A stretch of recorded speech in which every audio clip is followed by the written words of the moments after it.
Hello guys, welcome back to this channel. In today's video, I'll be showing you how to keep screen on while viewing on a Samsung Galaxy phone.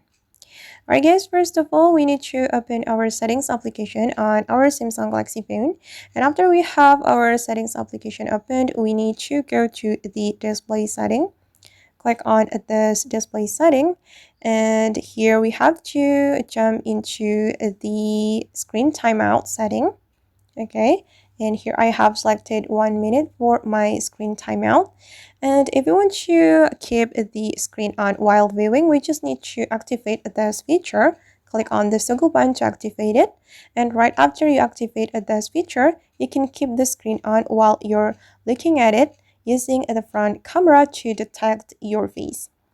And this feature maybe will be helpful if you want to activate the short screen timeout, but you still want your screen to be on. Alright guys, and that's how we can keep screen on while viewing on a Samsung Galaxy phone. I hope this tutorial will be useful for you. Thank you so much for watching, and see you in the next video.